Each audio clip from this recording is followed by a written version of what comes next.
Joan has shaped how organizations nationwide understand trauma, healing, resilience, and recovery. Our center has relied on her experience for more than a decade as we developed our PCTI framework. We are also joined by Jen Sperry over there on the end, Executive Director of the National Adult Protective Services Association. Jen leads national efforts to strengthen adult protective services systems across the country, and her work brings her into contact with families navigating crises, vulnerability, and trauma, often during the most difficult moments in someone's caregiving journey. Together, Joan and Jen offer a unique perspective on the PCTI approach, resilience, and the critical role families play in healing and recovery. So thank you both for being here with us today, for sharing your vast expertise.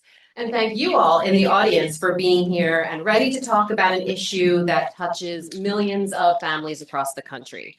Supporting family caregivers and promoting healthy aging for both family caregivers and older adults who are impacted by trauma. Before we begin our conversation with our panelists, I'm going to talk for just 7 or 8 minutes, I promise, no more than that, about the current landscape of family caregiving, the impact of trauma on family caregiving, and how we can support the goal of healthy aging for older adults and their caregivers using the PCTI approach. So when we talk about family caregiving, we really have to define that term very broadly and inclusively. Family caregivers are not just spouses and not just adult children. They might be siblings, partners, neighbors, close friends, or chosen family members. Most family caregivers are not professionally trained, and most are not providing care in isolation from their other life responsibilities, right? Many are balancing caregiving responsibilities with full-time jobs, with volunteering, having a social life, parenting responsibilities, financial pressures, and managing their own health. As we heard earlier, today, more than 63 million Americans serve as family caregivers to older adults, and approximately 2/3 of older adults rely primarily on family caregivers to meet their long-term needs. So they are truly the backbone of our long-term care system. On average, family caregivers provide between 24 and 27 hours of unpaid care per week, and that's care valued at approximately $600 billion annually, so billion with a B. They really are this hidden economy of caregivers. Caregiving is increasingly recognized as a social determinant of health because it directly impacts someone's physical, emotional, financial, and social well-being. They often experience things like chronic stress, social isolation, anxiety, depression, worsening physical health, and sleep issues.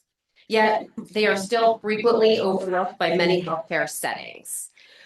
When caregivers are exhausted, unsupported, or overwhelmed, the risks of things like medication errors, missed appointments, falls, avoidable hospitalizations, and crisis placements increase significantly.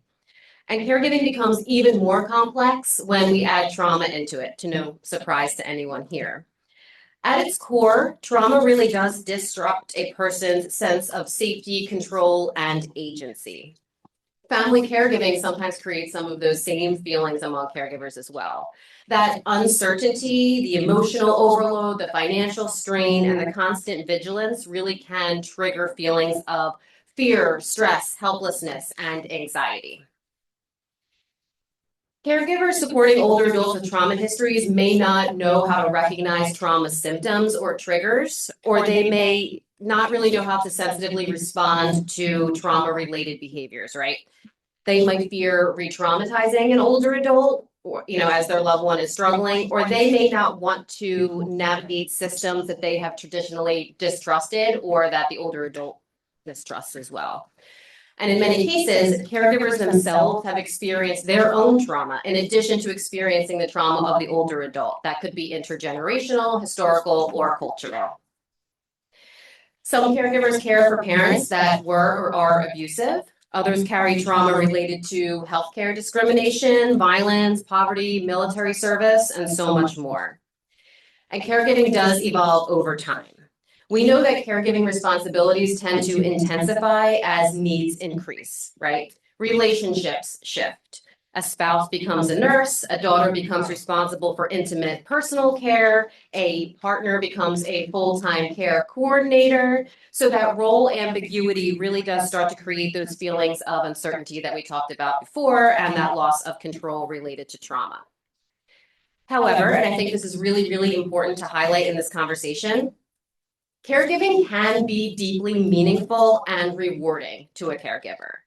Caregiving itself is not a story of burden, but it's a story of endurance, adaptation, and human connection. Many caregivers describe caregiving as having profound moments of connection, growth, and meaning in their experiences. Some describe caregiving as helping them develop a deeper confidence in their skills, deepening their resilience, creating stronger relationships with the care recipient, increasing their spiritual growth, and renewing their purpose. So I don't want to forget that in a conversation that tends to be deficit focused a lot of the time. Support for caregivers is so critical to the work that we're doing. And when caregivers receive support, we know that older adults do thrive. So if we want both caregivers and older adults to age well, as we talk about healthy aging, we really have to stop considering caregiving as solely a private family issue and more of a public health priority. So this means we're embracing the PCTI approach that honors the entire person. We're including their life decisions and their life experiences in everything we do. We are highlighting their strengths, relationships, and we're understanding the impact of trauma on their lives.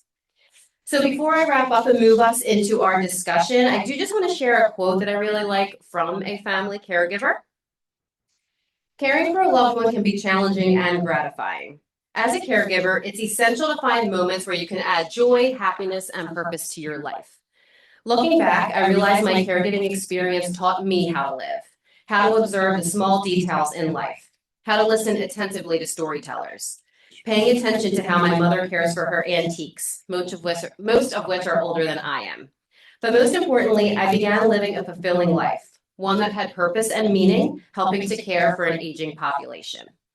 So as we move into our conversation today, our goal together really is to deepen our understanding of the various facets of caregiving, from invisible labor to essential infrastructure, from private struggle to public responsibility, and from burnout and crisis to resilience, healing, and healthy aging. Because when we support caregivers, we strengthen families, and when we strengthen families, we strengthen our communities. So thank you. I'm now going to sit over here with my friends, and we are going to have a conversation. Thanks. Actually, Jim, I'm going to start with you while I'm going to ask the question, and then I will move over there if you don't mind. I would love to start with you. Feel free to introduce yourself again if you would like before answering. But I would love to hear you tell us about your role in developing SAMHSA's 6 key principles of trauma-informed care, if you would. Sure, thank you. Can everybody hear me okay? I'm pretty loud anyway. But as I was thinking about what to say today, I'm totally changing what I thought of because you guys are amazing. I can tell you I went and sat in on group 1, and I think the answer to everybody's issue with caregiving is number 1, you need Uniper. That was incredible. Number 2, everyone has to go to the Holocaust Community Services in Chicago. And third, everybody, I think, needs to go to Borough Park Y with Ellie, who I'm convinced could do a reality show there, because just incredible. And what I loved about listening to this was there was such joy and such excitement. And I don't need to sit here and tell people about, how we deal with trauma or where it comes from or how we should serve survivors. What I really would like to do is to be able to think a little bit through what I would love to see. My work is really in the public health arena. It isn't specifically for older adults or survivors. I'm frequently every week in corrections, in the jail, in state hospitals, in programs serving individuals experiencing homelessness and juvenile services. I mean, all of these different publicly funded systems. And I think the values and the things that you are bringing to this are really things that we could promote across systems because they're relevant no matter where we go. the work that you all are doing with older persons. I wish I could bottle you up and take you to jail. Only for fun, but to take you to jail, because the values that you are bringing to this is what I bang my head against the wall all the time to try to get individuals in the community as well as individuals in the institution to understand the concept needs to be about healing, right? Not behavioral control. To understand that there's meaning behind behavior, which I think goes across no matter where we are, whether we're a family member, whether we're a physician doing treatment, whether we're an officer, whether we're a direct care worker, that people are in pain. And the symptoms are our adaptations, oftentimes, to what we're feeling. But it really crosses the whole spectrum of services. So I really think, I was mentioned to Shelley that I would love to see thinking through, we have older persons that are struggling in all our institutions. Everywhere I go, whether it's in corrections or in state hospitals, people do not know what to do with folks that are aging and are not able to move anywhere. Nursing homes won't take them because of their crimes or because of their psychiatric condition. So the whole issue about aging, and it's relevant to me because I'm getting there. I'm convinced my children will put me in a state-supported nursing home or something and say, okay, there you go. But to really think about how can we think differently about aging populations across service sectors. So that's something that I've really thought about I've been here. So the reason why we developed with SAMHSA these 6 principles of trauma-informed approaches was trauma was really emerging as something we needed to start to look at in terms of mental health services. I was trained that way. It's called trained dynamically, where you're really looking at what is behind behavior versus just trying to control behavior through behavioral interventions or medicine. And so we really thought that we really need to do something about addressing trauma. So we brought together survivors, clinicians, academics, community leaders to look at what would make a difference as we start to implement trauma responsive approaches. That's when we came up with the whole definition of trauma, where we were looking at an event, the experience of the event, and the long lasting effects. So it didn't turn into a diagnostic thing. We would just really was about how can we understand that these are really understandable responses to painful situations. And so that's why we came up with the event. Something happened, whatever it might be. The experience, what's traumatic for me might not be traumatic for you, and the long lasting effects. So that was the first part, and that's what came. What? You can't hear me? Can you hear me? Yeah. Can you now? Okay. Now she's gonna start yelling. And now I'm gonna start yelling. And that really is what guides your person-centered trauma-informed approach, are those six principles, which I heard through the session, everyone is implementing them. And in a strength-based way, not in a deficit-based way. The other thing we did was we developed 10 domains for implementation, and this is more for systems, not for family givers. So in addition to the paper that we did for SAMHSA on implementing a trauma responsive approach, you'll have the 6 principles, and there's 10 domains how you can implement these principles. What we knew was everyone was talking about trauma-informed care, the prevalence of trauma. We had the ACE study, we had all these things. But when it came time where the rubber meets the road and you can implement this, it all fell flat. And it really, I think, took people with the passion for the work and leadership to be able to move this forward. And that's why I refuse to retire across all of these systems. That's why my hair is white.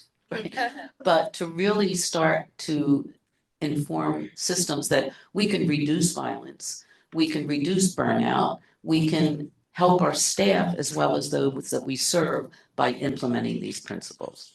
And so that's what we did. And I just have to say again, I was so moved by session number 1 or meeting number 1, because what incredible work all of you are doing. And you could write the book on trauma-informed practices as far as I'm concerned. So I really appreciate you, and thank you so much for including me. Thank you. Thank you so much, Joan. And what I love about having both of you here with us today is, Joan, you can give us such a bird's eye view of like the macro infrastructure, global systems view of PCTI. And then, Jen, I would love to pop over to you right now for a more on the ground, concrete example of what APS, Adult Protective Services, might see day to day. So, can you share an example of how you've seen trauma kind of show up among family caregivers that you've worked with? Yeah, I had to go through my memory bank here, and there were so many cases I could think of. Just to give you a little background, APS investigates reports of abuse, neglect, financial exploitation in most states. It's different in different states, but foundation is similar: self-determination and autonomy. We use a lot of the same language. But I was thinking about a case where I had walked in with an investigator because, there were some safety concerns, and the daughter had moved back home because her mother and father had had a violent relationship most of their life. And dad just recently had a stroke, and he had dementia, and he was still very aggressive with her mother. And this daughter her hair was on fire. She was mad about having to move back home. Her father wasn't very happy most of his life, and she had no control over the situation, and the neighbors had called in the report to APS because they heard yelling, they heard slapping, and things hitting the walls. It was a row home, so. And, we went in there and just listened, and boy, the trauma was just unfolding. And it's incredible because you get this report for caregiver neglect, but the caregiver just needed support, needed somebody to hear the path that she had been on and why she was so fired up, and her mother was just scared.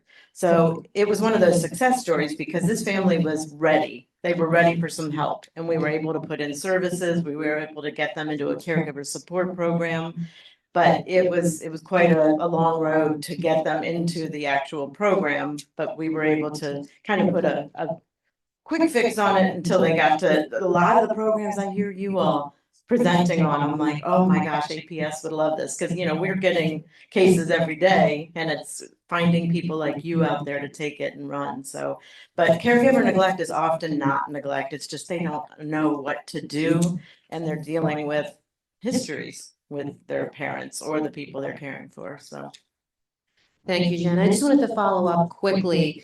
Do you have any examples of specific PCTI principles? So we heard from Joan about crafting the 6 SAMHSA key principles of trauma-informed care. We talked all day about PCTI as an approach. Do you have any examples of how APS uses the principles to help reduce harm and build trust with caregivers? Well, listening to them, and also just I have my little notes here because you guys use words that APS does not yet, but we're going to get there. So it's really, the peer support networks that are out there are incredibly helpful. And also just, like I said, knowing the road they came in on, but also just not judging, going in and just with an open mind, the non-judgmental is huge. So yeah, there's a lot, there's such symbiotic relationships there. Thank you. I want to ask both of you this question, so feel free, whoever wants to jump in first. We're talking about healthy aging in alignment with PCTI. How do you see a PCTI approach or a strengths-based approach helping to support family caregivers? So what does PCTI look like in action with caregivers, or what does a strengths-based approach look like in action with family caregivers? I was thinking of an example we had too. It was a gay couple in a neighborhood that the neighbors were not happy with them, and there were other issues with just the yard and things like that, neighbors can be neighbors. But it was called in by the police because the police were not happy with the neighbors constantly calling the police. So when we went out, you're reviewing a report. You have to think about the cultural and historical implications. So we're not taking the police out with us because we're not going to get anywhere. It turns out one half of this couple had been through the Stonewall riots up in the village. So, you have to really plan, and that's what APS does before they go out. They really create like an investigation plan. What's going to work, what's not going to work. Sometimes things don't work, some things you're surprised, but you have to really look at the cultural and historical road that somebody might have been on. And sometimes you find that out in the middle of the case. I mean, these APS investigators have to think on their feet because the information is coming at them when it comes, so, but that was a biggie. I would also like to say that I think some caregivers don't understand where the behavior is coming from. They oftentimes think it's the person is being belligerent, right? But oftentimes with trauma survivors who are aging, symptoms are oftentimes memories of things that come back that they might not even have any context with. So you're really looking at understanding where this behavior is coming from. And again, I liken it with to think about, behind behavior, there's a meaning, right? And behind that meaning is a feeling. And if we can get to that feeling, we can get to that meaning, and then we can address behaviors. I oftentimes also see that sensory things work really well. I had a gentleman that I saw in a facility once, and he kept getting out of his wheelchair and falling, getting out and falling. And so they were restraining him, which we know is horrible. I mean, it's probably the worst thing that we can do is to restrain someone. So we came up with this crazy idea of let's give him a weighted baby doll. And the staff is like, what? And the family, you gave him a baby doll? Well, we did. I mean, the man suffered from really serious dementia. And what he would do, he would hold this doll and he wouldn't drop it. So if he was going to get up, he'd wave to the staff. Right? Prevention, prevention, prevention. And I think using those sensory tools are really important because oftentimes people don't have the words. If you're a survivor, you could have been dissociated at the time that the trauma was happening to you, but it comes back, that trauma lives in your body. That trauma lives in your body. So if it might come back in ways that the family does not understand and does not understand how to address.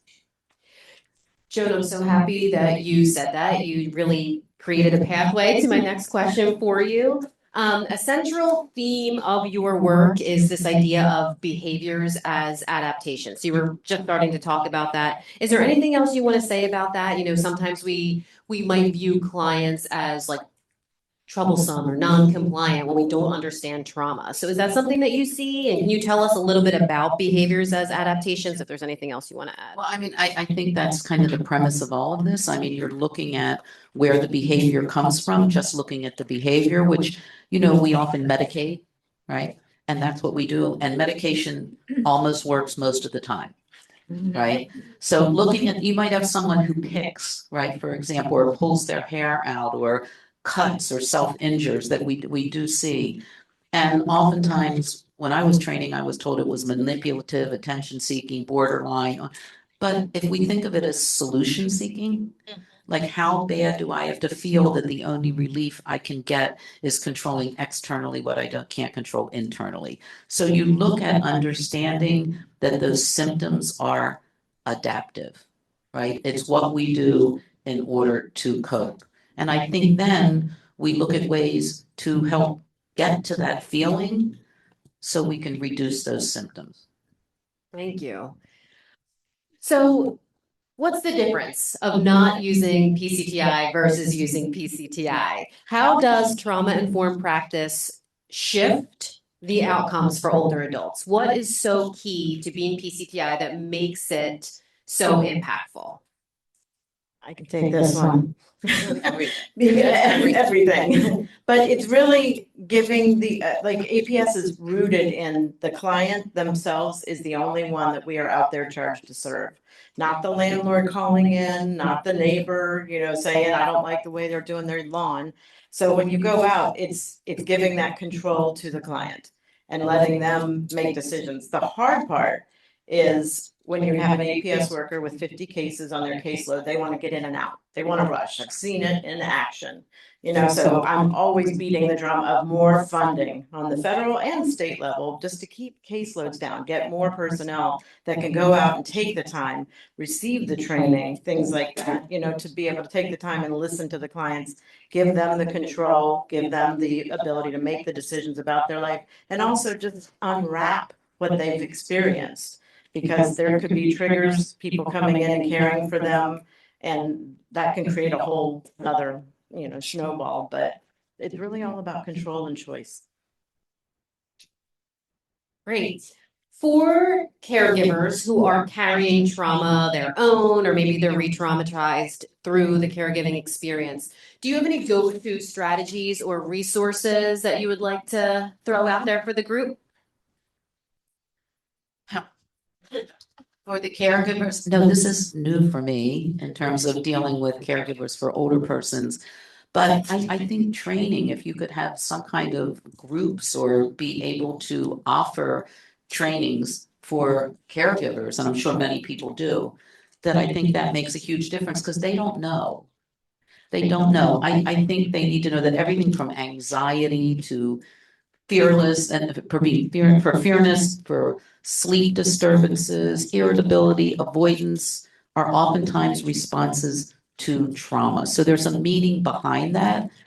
It's not like they're just being argumentative or non-compliant. There's a reason behind it. So I think as one of the pillars, we're looking at promoting safety for for caregivers, and that trust by explaining before you're providing care what you're going to do, talking to them before you touch them, explaining what's going to happen, respecting privacy, offering choices to folks. Choice is a big thing. Whether it's what you're going to have to eat or what you're going to wear this morning, or simple things like schedules, focus on their abilities again and their strengths versus the limitations. Listening without pressure, allowing the individual to really share those experiences when they're comfortable, and validating feelings without trying to fix them. Many people are again nonverbal, or people are really struggling with really serious dementia. So that's again, I can't stress enough the sensory things that make such a difference. Remember when during COVID everybody had a weighted blanket. Well, there's a reason that works. There's a reason that we can comfort people with this. You go on the internet now and you see everything that you're supposed to do in order to calm down. 4, 7, 8 breathing. You get your weighted blanket, you do tapping, all of those things really help people find that capacity to self-regulate. And that's what we want to do, because people get into battles around trying to get folks to be able to self-regulate, when really we can start to teach people before things get difficult strategies in order to be able to. Smells. Some people, occupational therapists are great at this. Occupational therapists really are great at sensory modulation and using alternatives other than verbal to be able to support individuals. So if you can get occupational therapists involved, they're really terrific at this kind of work. Fantastic. Thank you. Jen, any resources or strategies maybe for APS working with a local community-based organization, a way to strengthen a PCTI referral network, anything like that? My group was fantastic too. Huh. But JFCS from Philadelphia was there. Gabe, shout out to you. And there's a hoarding task force in the city of Philadelphia. I'm sure other cities have them, but it is fantastic because there is a peer-to-peer support program through that. And there's also caregiver support programs, but that peer understanding, knowledge, non-judgmental attitude is huge. With the hoarding task force in APS, we get the cases when everything's on fire, or it might just be simmering and smoking. But we get the case when there's an eviction in process, that the house is unstable, the fire department and licensing and inspection is upset because it's putting their workers at risk. And this hoarding task force is really a multidisciplinary team, and I was speaking last night with somebody about it, Lily, about how APS can't do this alone at all. We need our APS workers to know a lot about a lot, And when you can pick up the phone and call a fire department person, I mean, it's the captain in our district, or a, Courtney Brown at JFCS or Gabe, and say, how do I get a referral to you all in your Buried in Treasures program? Because we cannot keep the case open forever in APS or even for a month or two. But these kind of community resources that involve peers and the support of peers they're integral to our success and to the fact that the case won't come back to APS. Because the neighbors are still going to be upset that the house is structurally unsound and L&I slapping up all these notices on the door. We want to keep people in their homes, and that hoarding task force was really, and I think it's still rolling. COVID changed everything a little bit, but having that peer support and multidisciplinary support was incredibly important. Great example. Thank you. I do want to open things up to everyone to ask questions. Is there anything else either of you would like to add or say before we do that? No, nothing I can think of. You guys will bring it up. I can add it. In my office and my colleagues, we have a motto, and it's Maya Angelou, and who says that people will forget what you said, people will forget what you did, but people will never forget how you made them feel. And I think that's really important to hold on to, is that how you make people feel. It might not be cognitive, it might not be talking, but how you make them feel is what I think makes a difference in all of our lives. Love that. Thank you. So yes, opening now for questions. If you could, before you ask your question, just introduce yourself and where you're from. And please, I'll give you this microphone. Please use the mic so that we can all hear you. Does anyone have a question for Jen or Joan? See somebody way in the back there. Oh, okay. Karen's coming.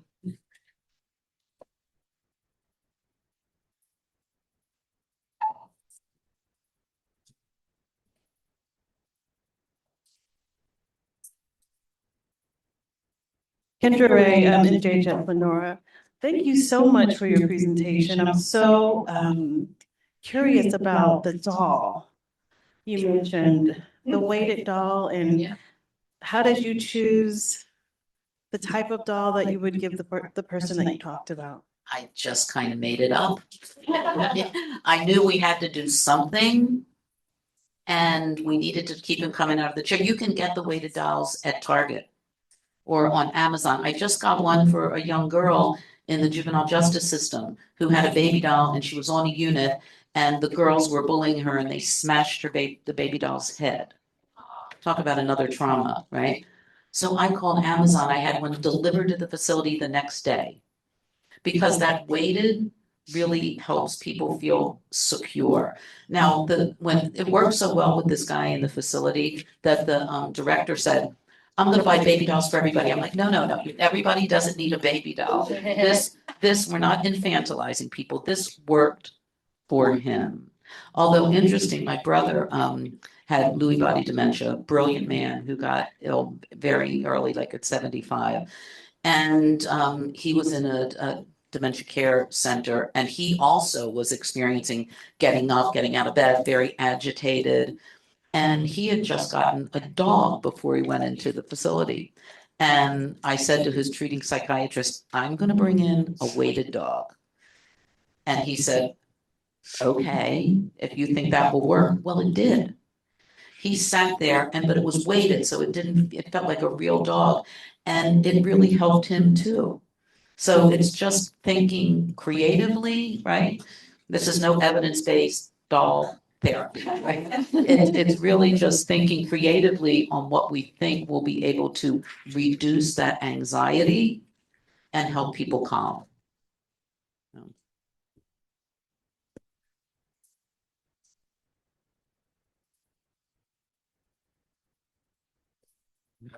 Thank you very much. I'm a geriatrician. I work with lots of demented patients, but also patients that aren't demented in nursing homes and assisted livings. And I'm just wondering if you could say a little bit more about self-regulation and how to motivate somebody into more self-regulation. I mean, it's basically, I tell people sometimes, control yourself. Yeah, Because right. lots of That doesn't behavior, work. lots of behavior is not trauma related.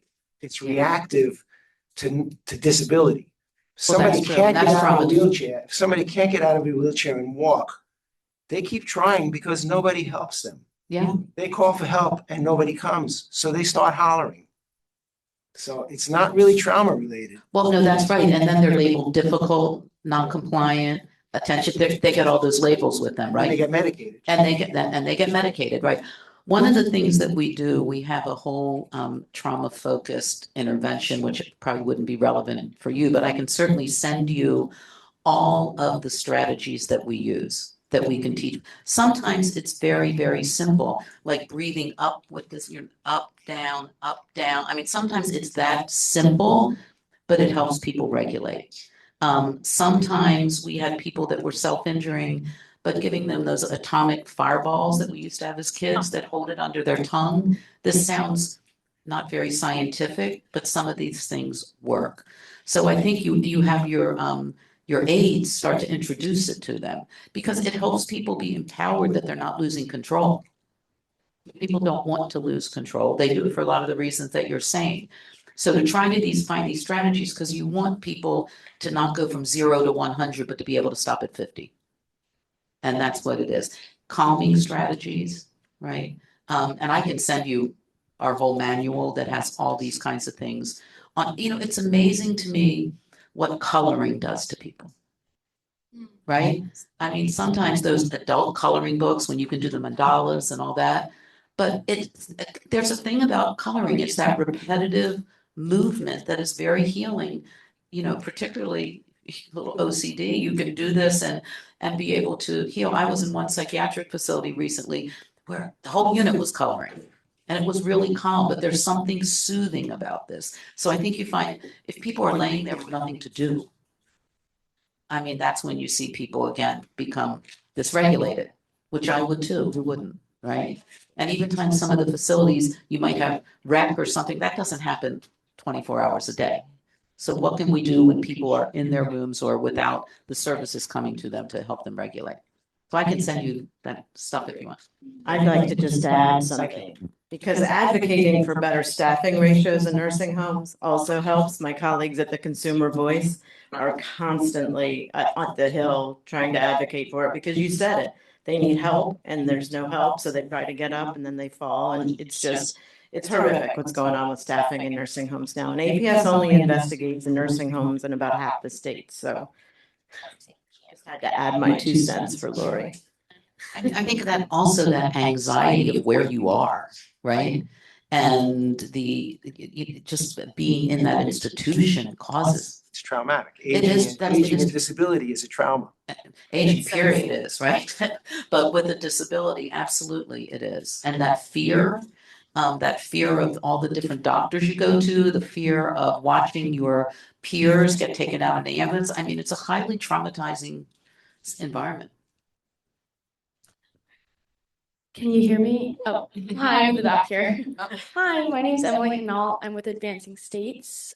My question is, we work with a lot of state aging agencies and get questions about how to best prioritize vulnerable populations in their intake assessments, wherever they enter the network whatsoever. And I was wondering if you had any insight into indicators that might cue someone as like a case manager or an intake assessor who does a lot of the initial intake, and then how to help them refer to the person with more expertise and what things people might be saying without saying. I don't know if this makes sense, but states need help prioritizing these populations and what to tell people to do and to look for, if you had any insight. One quick thing, and then you turn. One of the things that we've started using. Get them a weighted animal. A weighted animal. Yeah, and send them to New York to the Y. I mean, there you go. But one of the things that we've done when an interview first starts, we say to the person, tell me how you'd like to feel. It really changes that dynamic that puts the person in control, and you're going to get to the same thing, but you're getting it to a way that allows the person to be able to take control of their own treatment. I was thinking of vulnerability purely from Adult Protective Services statute language. And that would be something for the local areas to look at their state statute to see how it's defined there. There is a final rule, APS final rule through ACL that it leaves it very vague, which is good because it leaves it up to the states. So I could really go into the weeds on this, but that was just my thought when you mentioned that. Hi, I'm Rachel Singer, a local psychologist and clinical director at Resnick and Associates, and less a question and more just a very appreciative comment. Hearing like the thread that underlie both of your stories. I'm short, sorry, you can't see me. Anyone else short? No, I never see it. I was just thinking about the question that we ask often when families are expressing concerns about problematic behavior. We say like WTF, and we're not thinking of it in that way. We're thinking like, what's the underlying function behind the behavior? What need is the person trying to meet? And usually they're trying to obtain something. There's a reward that they want. They're trying to avoid something unpleasant. They're seeking attention, or they're trying to self-soothe. And so we say those are not problematic needs. Those are good needs that they're trying to meet, but maybe the way that they're trying to meet it is problematic. So the solutions that you both were identifying, it's saying like, this is a good need, and how do we meet this in a way that is not causing the person distress or the people around them distress? So I just love your approaches, and thank you for the work that you do. Well, thank you. If any of you are grandparents, the grandkids are perfect. I have 4 little granddaughters that, never do anything wrong, of course. But my kids, my sons say to me, they did something and they need time out. I'm like, no, you need time out. Anybody that thinks time out is for the child is wrong. It really is for the parent. The child needs that time in. That's what that message is. They don't believe me, but truthfully, that's what we need to do. We need to look at time in.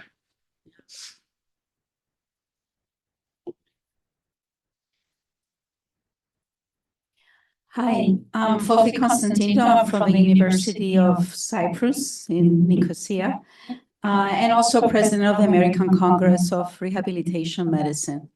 A comment and a question from both of you. First of all, thank you for your really important and thoughtful presentation and work that you do.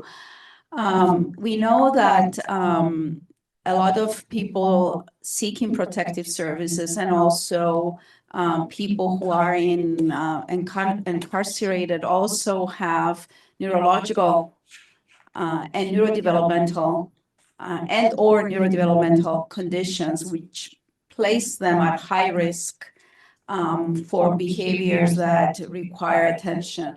And so I wanted to seek your thoughts about your experiences with people with disabilities in the settings where you are, and if you had observed a difference between those who sought timely rehabilitation services, so those maladaptive behaviors would be prevented, as compared to those who did not receive services. So that's the one question. And then the other is whether you have seen difficulty for older adults, healthy older adults, not adults with dementia, receiving mental health services in the community. The second question was about older adults accepting mental health services. No, receiving accessibility of. I think the difficulty that Adult Protective Services encounters is them accepting the help, because we can go out and recognize a need, but they don't have a problem. They don't need that, and there's that age-old it's that stigma on receiving. It's still there. It's 2026 and it's still there. But I think that's a challenge for us. And again, I'm going to repeat the multidisciplinary partners.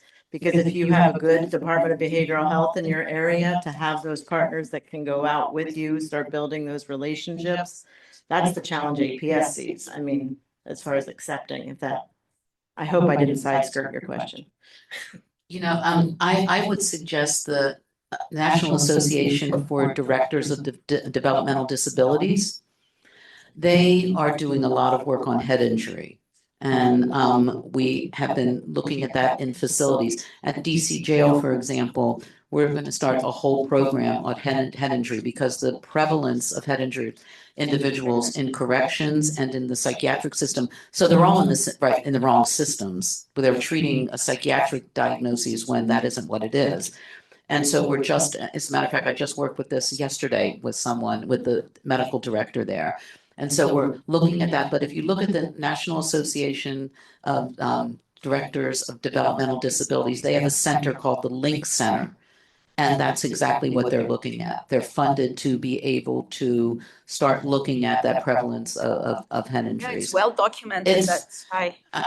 The prevalence in the jails is unbelievable. And did they get rehab services for it? No. No. We have very few people that they were even diagnosed early on. So the prevalence is really astronomical in the jails. Thank you. Such good questions. Any more? Karen, anybody over there? Thank you both so much. I would love to give another huge thank you to Jen and Sean for sharing their deep expertise with us today. Thank you so much. That is the end of this plenary. So let's give them a round of applause, please.